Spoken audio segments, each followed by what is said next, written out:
Un român are nevoie de 1,5 salarii medii nete pentru un metru pătrat de locuință în România. Ce interesant e că în 2014 până astăzi, salariul mediu net a crescut cu 140%. În esență, dacă e să ajustăm cu evoluția salariului mediu net, o corecție a prețului imobilelor. Și acum o să îmi spuneți, da, Daniel, cauți subterfugii ca să ne spui că, de fapt, imobiliarele sunt ieftine. Păi asta e, de fapt, realitatea.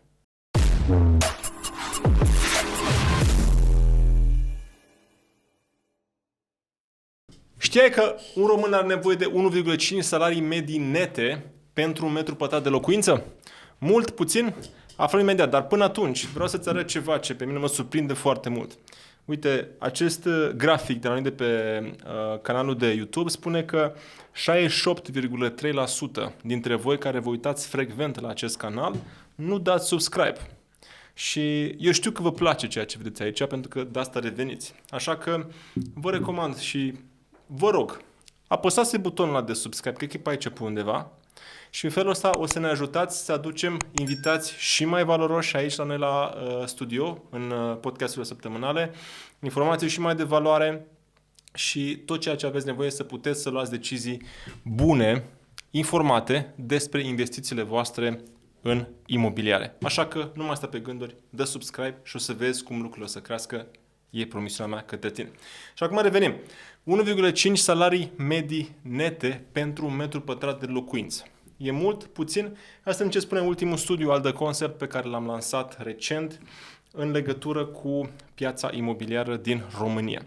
Datele sunt pe ultimul trimestru în care acesta a fost disponibil, și anume pe T3, trimestrul T din 2023, și spun așa: prețul imobil la nivel național au crescut în trimestrul 3 cu 2% în cifre absolute. Da?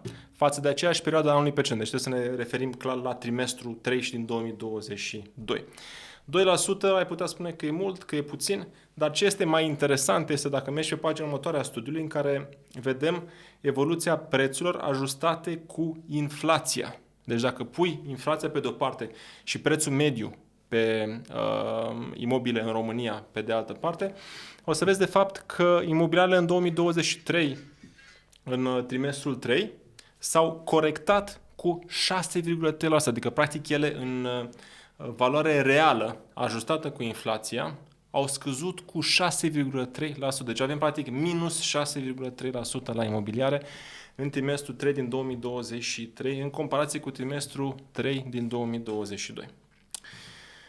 Bun. O altă informație super interesantă este dacă comparăm prețul mediu ajustat cu inflația în trimestrul 3 2023 comparat cu prețul minim din ciclul acesta imobiliar în care ne aflăm acum, care s-a întâmplat în 2014. Practic, în acest mod, dacă iei prețul mediu și îl ajustezi cu inflația între timp, o să-ți dea o creștere de 39,7%. Se vede aici în studiul nostru, care este pe ecran. O să spui că stai puțin, nu, că a crescut cu mai mult. Da, așa este, în cifre absolute a crescut cu mai mult. Avem practic T3 2014 versus T3 2023, o creștere cu 107%. Deci practic prețurile s-au dublat, ai putea spune, pe medie. Da?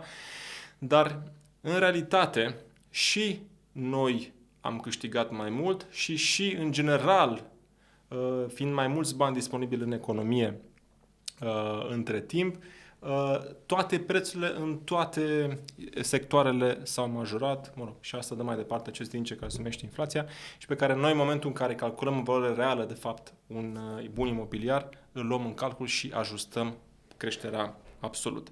Deci, practic, noi avem în fapt o creștere din 2014 până astăzi, până la T3 2023, doar de 39% și nu de 100%, că ajustăm cu inflația. Dacă luăm mai departe prețul mediu la imobiliare și îl ajustăm cu evoluția salariului mediu net, deci practic cu cât s-a majorat el între timp, sau s-a micșorat, din fericire s-a majorat evident, o să vedem că în T3 2023 este primul trimestru după 3 trimestre consecutive în care avem o creștere mai mare a imobiliarelor decât creșterea salariului mediu net. Avem 2 puncte procentuale în plus. Dar dacă luăm pe tot anul 2023, avem de fapt o scădere cu aproximativ 14% a prețului. Deci, practic, avem, în esență, dacă e să ajustăm cu evoluția salariului mediu net, o corecție a prețului imobilelor. Și acum o să îmi spuneți, da, Daniel, cauți subterfugii ca să ne spui că, de fapt, imobilele sunt ieftine.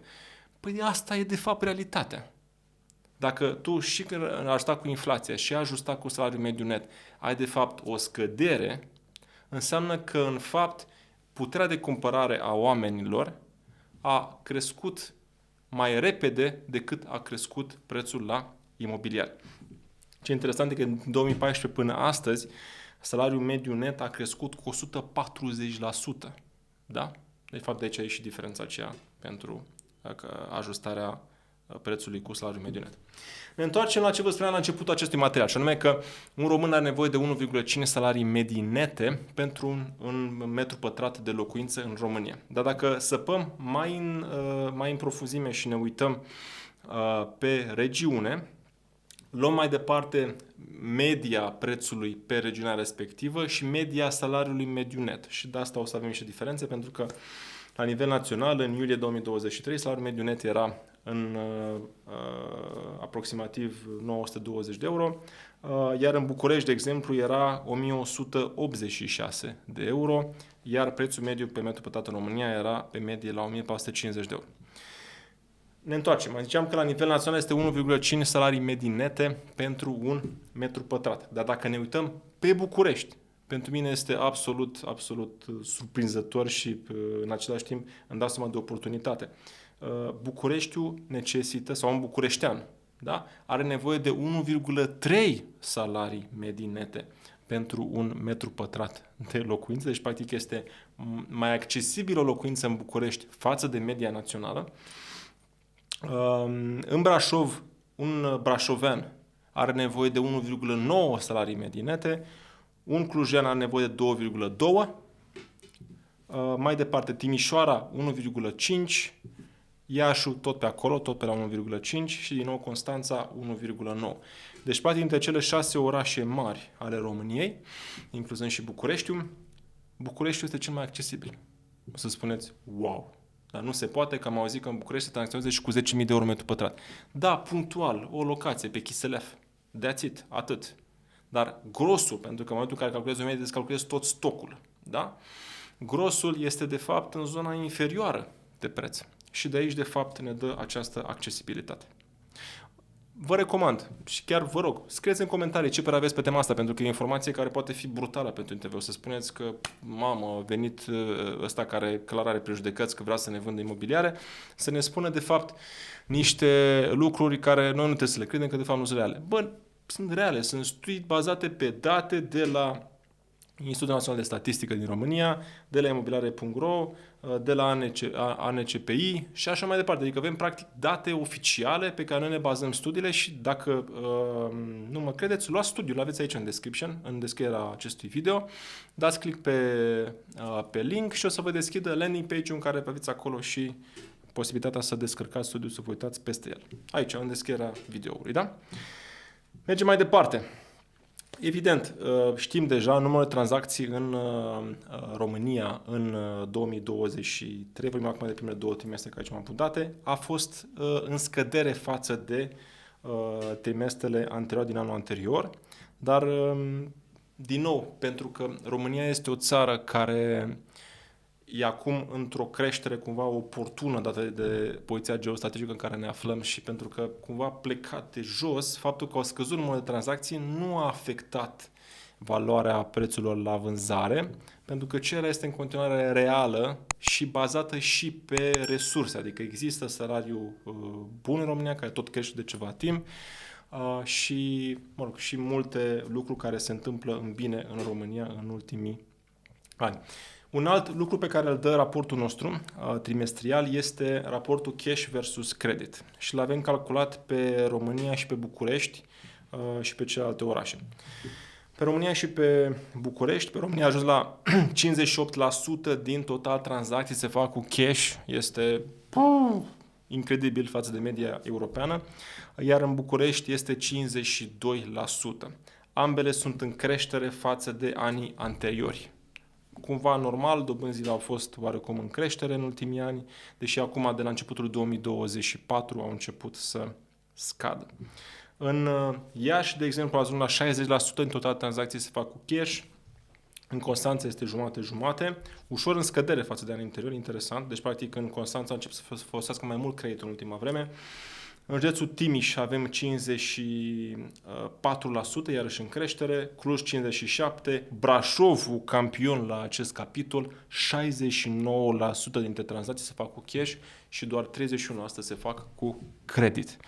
Este incredibil cum Brașovul reușește ca 7 tranzacții din 10 să se facă cu cash. Explicația poate fi din faptul că sunt mulți oameni care cumpără imobile și pentru uz de cumva turism, da? Second home, cum numim noi, care vin cu bani din diaspora și zic am cash, îmi cumpăr să am și eu acolo un apartament sau să-l dau în chirie sau să-l valorific în varianta de închiriere în regim hotelier.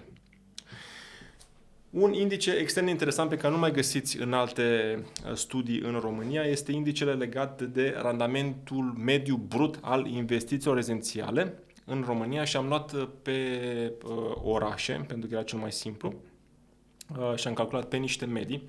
Este foarte interesant că aici, din nou, Bucureștiul este campion. Deci, randamentul mediu brut la investiții rezidențiale în București este pentru garsonieră 7,4%, în creștere față de un minim în 2022 de 6,3% și un alt minim anterior în 2021 de 6,11%. Deci, practic, avem un maxim pe ultimii 3 ani al acestui randament brut la investițiile în garsoniere sau apartamente cu o cameră. La apartamente cu 2 camere, din nou, avem un maxim la tot 7,3%, iar la 3 camere avem 6,9 sau pe aici. Evident să fie un pic mai mic, pentru că în general chiriile la 3 camere raportate la metru pătrat sunt mai mici, pentru că pe măsură ce crește suprafața scade prețul chiriei, pentru că chiria în esență nu crește cu mult de la un tip de apartament la un altul. Hai să vedem cum e și în celelalte orașe. În Brașov avem cele 3 tipuri de apartamente, garsonere, 2 camere, 3 camere, între 6,1 și 6,2%, deci cam cu un punct procentual sub București. La Timișoara avem între 4,4 și 4,9 randamentele, deci practic aproape 3 puncte procentuale în jos. La Cluj, chiar mai jos, între 4,2 și 4,3. Aici este destul de stabil în ultimele trimestre. Cel mai jos în Cluj a fost în 2022 la 3 camere 3,4%. Este aproape un randament mediu brut pe care îl găsim în Germania. Mă rog, exagerăm puțin, în orașe similare este chiar sub 3% randamentul mediu brut în Germania. Dar Clujul a avut această creștere foarte mare de preț în ultimii ani, care a diminuat randamentele. Și ce este interesant, că Clujul încă poate să crească, pentru că este un centru universitar foarte puternic, un centru tech al României și al Europei. Și asta atrage multă populație din toată regiunea.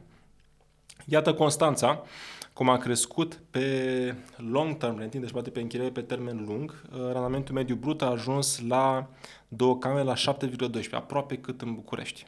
Da, e foarte interesant. Iar la garsoniere și la 3 camere avem 6,2, respectiv 6,4. Da. Cam la toate Bucureștiul câștigă detașat. Iată și Iașiul. Iașiul pleacă de la 5,6 la 3 camere și urcă până la 6,5 la garsoniere. Din nou, 1-2 puncte procentuale mai jos față de București. Acum nu vreau să credeți că zic că Bucureștiul e bun și alte sunt slabe. Toate orașele acestea 6 și orașe apropiate sau alte orașe, să zicem, în imediată apropiere, imediat următorul eșalon, sunt valoroase pentru România, care de câțiva ani încoace își dezvoltă imens infrastructura logistică de transport, infrastructura mare, mă refer la autostrăzi, feroviar, naval, aeroporturi, inclusiv avem aeroportul din Brașov deschis, dar avem și extinderi în Cluj, Iași și Constanța. Avem infrastructura energetică, care ne va duce probabil într-un orizont destul de apropiat să fim lideri în producția de energie în această zonă a lumii. Cumva se întrevede că vom juca un rol important în reconstrucția vecinilor noștri ucrainieni în reconstrucția infrastructurii și a clădirilor și așa mai departe, pentru că suntem foarte aproape și vom ajuta pe cale rutieră și pe cale maritimă în acest sens. Desigur, suntem centru tech al Europei și multe alte oportunități care vin către România, centru de producție și așa mai departe. Așa că din zona asta unde văd eu lucrurile de aici, din sediul central al The Concept, din studioul nostru, în care prima oară când filmăm și mă bucur tare, felicitări colegii mei care au reușit să ducă la capăt acest proiect, România se vede bine. Da? București, Iași, Cluj, Timișoara, Constanța, Brașov, Oradea, Sibiu și așa mai departe. Numiți voi orașele, sper să nu vă supărați că nu l-am menționat, dar sunt suficient de multe încât să nu pot să pun atât de mult timp în asta, în a le enumera, dar sunt o serie de zone din România care se vor dezvolta enorm în următoarea perioadă și nu trebuie să ne uităm doar la cele pe care le-am enumerat, dar ne putem uita poate și la zona Moldovei cu Bacău, Botoșani, Suceava, Galați, Piatra Neamț, orașe care vor crește, zona de sud cu Craiova, Slatina, Râmnicu Vâlcea, care sunt legate destul de curând cu autostradă de București și sperăm curând și de Transilvania. Desigur și Tulcea, un alt oraș mare al Dobrogei și Mangalia. Da, sunt curios de opiniile voastre, puneți întrebări în comentarii și haideți să dezbatem împreună. Vă promit că răspund și eu personal și colegii mei la întrebările voastre. Cam asta a fost despre studiul The Concept pe trimestrul 3 2023. O concluzie, aș putea să spun, probabil că m-ați auzit deseori vorbind despre ciclul imobiliar, care durează 18 ani și care are 4 faze.